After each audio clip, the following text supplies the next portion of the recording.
तुम्हें पता है उस विशिंग वेल के पास कल रात फिर से मौत हो गई किसी की।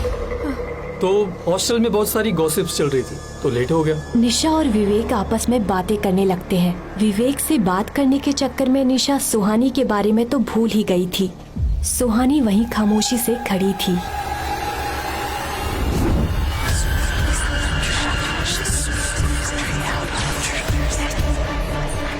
वो ध्यान लगाकर समझने की कोशिश करती है कि वो आवाज कहाँ से आ रही है और उस आवाज का पीछा करते हुए कॉलेज के पीछे चली जाती है। सुहानी निशा और विवेक से काफी दूर कॉलेज के पीछे आ जाती है। वो जगह बिल्कुल सुनसान थी, वहाँ कोई भी स्टूडेंट नहीं था। सुहानी के ठीक सामने एक बड़ा सा बरगद का पेड़ था।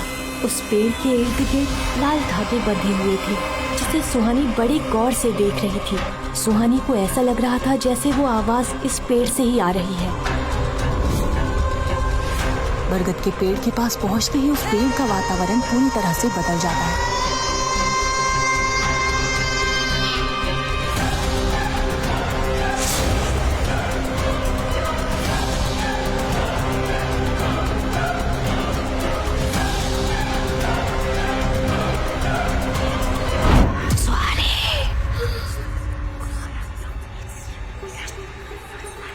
ये आवाज क्या हो रहा है मेरे साथ? शायद मेरा वहम था। जब सुहानी देखती है कि वो अपने बेड पर ही है, फिर से सो जाती है। अगले दिन सुहानी और निशा तैयार होकर एक साथ ही कॉलेज के लिए निकलते हैं। तभी रिसेप्शन के पास से गुजरते हुए सुहानी और निशा को कुछ सुनाई देता है। मर्डर? हाँ, कल पुराने रोड पर एक और मर्डर हुआ, ठीक उसी विशिंग वेल के सामने, और आज सुबह वहाँ पे उसी लड़की की लाश मिली है। ये मैं क्या सोच रही हूँ? ये इत्तेफाक भी तो हो सकता है।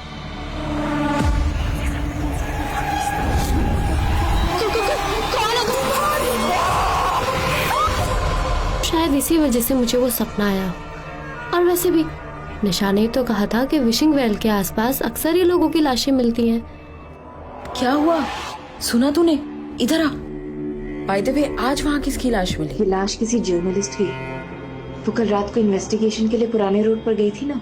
सपने में वो लड़की एक जर्नलिस्ट ही लग रही थी। नहीं, ये सब मेरा वहम है। क्या हो रहा है यहाँ? चलो, कॉलेज का वक्त हो रहा है। देखा कितनी लकी हो तुम, वरना वो लाश तुम्हारी भी हो सकती थी। एग्जैक्टली। कल रात उस लड़के ने मेरी मदद नहीं की होती ना, तो शायद लाश मेरी ही होती। हाँ? कौन सा लड़का? निशा का सवाल सुन सुहानी थोड़ा संकोच करती है। वो निशा को इस बारे में बताना नहीं चाहती थी। क्या बात है, कल रात जंगल में तुम्हें कोई हीरो मिल गया? दिखता कैसा था? हैंडसम था। तुमने मुझे बताया क्यों नहीं? कुछ भी। अब चले कॉलेज। गलत बात है। आप फिर निशा सुहानी को और परेशान नहीं करती और वो दोनों कॉलेज के लिए निकल जाते हैं। लेकिन कॉलेज की ओर जाते समय सुहानी को ऐसा लगता है कि जैसे कोई छुपकर उसे देख रहा है। सुहानी, क्या हुआ? चल। हिमालय की वादियों में सेंट थॉमस कॉलेज बहुत खूबसूरत जगह पर था। ये कॉलेज हिमाचल प्रदेश का सबसे बड़ा कॉलेज है। यहाँ के स्टूडेंट्स या तो बहुत अमीर होते थे या बहुत इंटेलिजेंट। निशा बहुत अमीर थी और सुहानी इंटेलिजेंट, इसीलिए सुहानी को यहाँ एडमिशन मिल पाया था। वो आगे चलकर एक आईएएस ऑफिसर बनना चाहती थी। हाय हाय ब्यूटीफुल। विवेक, कहाँ थे तुम? कब से तुम्हारा वेट कर रही हूँ। तुम्हें पता है उस विशिंग वेल के पास कल रात फिर से मौत हो गई किसी की। तो हॉस्टल में बहुत सारी गॉसिप्स चल रही थी तो लेट हो गया। निशा और विवेक आपस में बातें करने लगते हैं। विवेक से बात करने के चक्कर में निशा सुहानी के बारे में तो भूल ही गई थी। सुहानी वहीं खामोशी से खड़ी थी।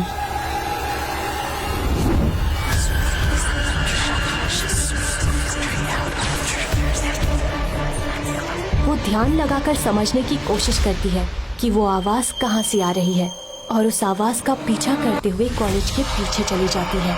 सुहानी निशा और विवेक से काफी दूर कॉलेज के पीछे आ जाती है। वो जगह बिल्कुल सुनसान थी, वहाँ कोई भी स्टूडेंट नहीं था। सुहानी के ठीक सामने एक बड़ा सा बरगद का पेड़ था। उस पेड़ के इर्द गिर्द लाल धागे बंधे हुए थे, जिसे सुहानी बड़े गौर से देख रही थी। सुहानी को ऐसा लग रहा था जैसे वो आवाज इस पेड़ से ही आ रही है।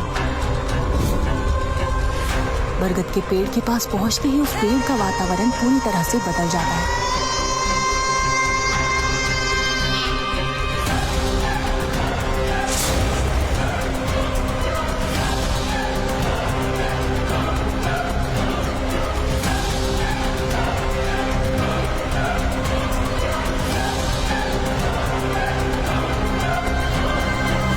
निशा के छूते ही सुहानी उसकी तरफ मुड़ती है। ऐसा लग रहा था कि वो अब तक होश में नहीं थी।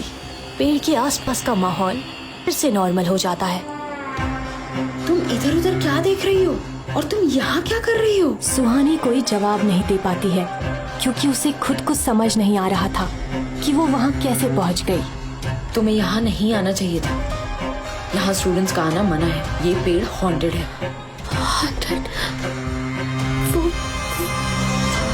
कुछ महीने पहले इस पेड़ पर एक लड़की ने फांसी लगाकर सुसाइड कर लिया था, इसलिए कॉलेज मैनेजमेंट ने इसे तांत्रिक से बंधवा दिया और इस तरफ हमारा आना मना है। किसकी लाश? कौन थी वो लड़की? निशा, बोलो कौन थी वो लड़की? छोड़ो ये सब, चलो यहाँ से। अच्छा, उसका नाम? निशा, उस लड़की का नाम क्या था? सुहानी, मुझे नहीं पता। छोड़ो ना ये सब, मुझे तुम्हें किसी से मिलवाना है। सुहानी और निशा के जाते ही उस जगह का माहौल फिर से बदल जाता है और जोरों से किसी के हंसने की आवाज वहाँ गूंजने लगती है। Vivek, meet my roommate Suhani, and Suhani, meet my boyfriend Vivek. Hi Suhani, nice to meet you. आज कॉलेज में हर जगह कल रात हुए हादसे की बात हो रही थी। वो जर्नलिस्ट कॉलेज भी आई थी ना? हाँ, और वो उस विशिंग वेल के बारे में कुछ पूछ रही थी। निशा, उस कुएं को विशिंग वेल क्यों कहते हैं? तुम्हें पता नहीं है क्या? चलो मैं बताता हूँ। यहाँ के लोग मानते हैं कि उस कुएं के पास जाकर जो कुछ भी मांगो वो तुम्हें मिल जाता है। मिल तो जाता है, लेकिन उसके बदले में कुछ ऐसा छीन लिया जाता है जो तुम्हें बहुत प्यारा होता है। कहते हैं वहाँ सालों से एक आत्मा रहती है जो लोगों की विशेस पूरी करती है। पता नहीं विशेस पूरी होती है या नहीं, लेकिन कम से कम शिमला के लोग तो बिल्कुल नहीं जाते। सुहानी को ये कहानी काफी दिलचस्प लग रही थी। वो इस बारे में और भी जानना चाहती थी, लेकिन निशा उसे क्लास में चलने के लिए कहती है। सुहानी, निशा और विवेक एक साथ क्लास की तरफ बढ़ जाते हैं। तभी एक लग्जरी कार कॉलेज कैंपस में आकर रुकती है। उस कार के वहाँ आते ही कॉलेज कैंपस में बिल्कुल खामोशी छा जाती है। जब कार का दरवाजा खुलता है तो उसके अंदर से एक बहुत खूबसूरत औरत बाहर आती है। वो दिखने में इतनी खूबसूरत थी कि लड़के ही नहीं बल्कि लड़कियां भी उसे देखती रह जाती हैं। वो औरत कार से उतरकर कॉलेज के अंदर जाती है। चलते हुए वो औरत सुहानी के पास से गुजरती है तो वो सुहानी को एक नजर देखकर आगे बढ़ जाती है। उस औरत को देखकर सुहानी को अजीब सी बेचैनी हो रही थी। उसके वहाँ से जाने के बाद सभी चैन की सांस लेते हैं। ये लो, फिर से आ गई मैडम। हाँ, आएगी भी क्यों नहीं? कल पुराने रोड पर मर्डर जो हुआ है। ये है हमारी कॉलेज की ट्रस्टी मिस पद्मिनी सिंघानिया। ये बहुत ही अजीब है यार। कुछ लोगों का मानना है कि ये इस शहर में तभी दिखती है जब विशिंग वेल के पास किसी की मौत होती है। लेकिन सुहानी के फिर कुछ कहने से पहले ही निशा उसे और विवेक को क्लास के अंदर ले जाती है। सुहानी ये सोचकर परेशान हो रही थी कि कॉलेज की ट्रस्टी पद्मिनी सिंघानिया, जिन्हें वो आज पहली बार मिली है, वो उसे अजीब तरह से घूर क्यों रही थी।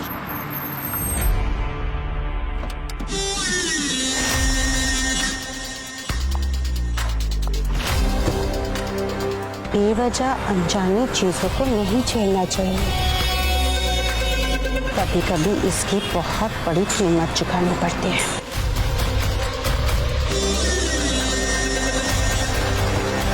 ये अभी अभी क्या बकवास करके गई? वही तो मैं सोच रही हूँ। छोड़, चल। रात के 3 बजे थे। शहर में हर तरफ खामोशी थी। उसी बीच पुरानी रोड में एक लड़का बड़ी तेजी से चल रहा था और ये वही लड़का था जिसने सुहानी को साए से बचाया था।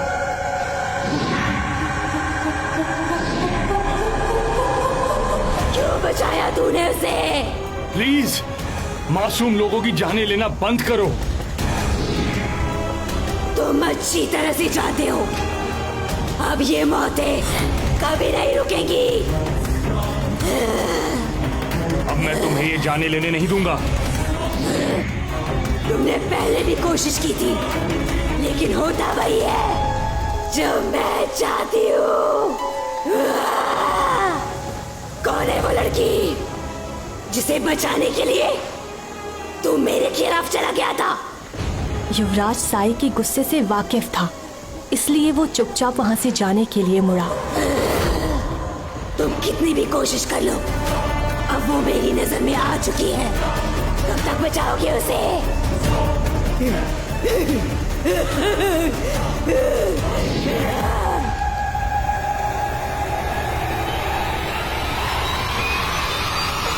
मेरी मदद करो, मुझे बचाओ यहाँ से, मेरी मदद करो।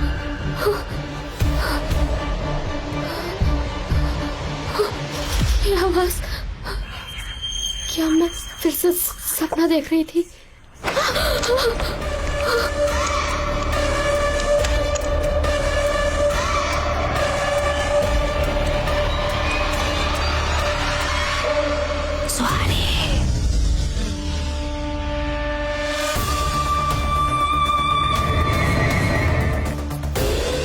क्या उस साय ने उसे फिर से अपने वश में कर लिया था? आखिर क्यों पड़ा है वो साया सुहानी की जान के पीछे? कौन है वो लड़का? आखिर क्या रिश्ता है उसका उस साय से? जानने के लिए सुनते रहिए हमारी सबसे खौफनाक कहानी साया, अ कर्स लव स्टोरी, सिर्फ पॉकेट एफएम ऐप पर। इन सभी सवालों का जवाब पाने के लिए बस अपनी स्क्रीन पर नीले बटन को क्लिक करें, फिर प्ले स्टोर खोलने के बाद पॉकेट एफएम ऐप इंस्टॉल करें और फिर अपने मोबाइल नंबर से रजिस्टर करें। अब आप पॉकेट एफएम की ढेरों मजेदार कहानियां सुन सकते हो। सुनने के लिए तुरंत डाउनलोड करें पॉकेट एफएम और सुने ये दिलचस्प कहानी साया।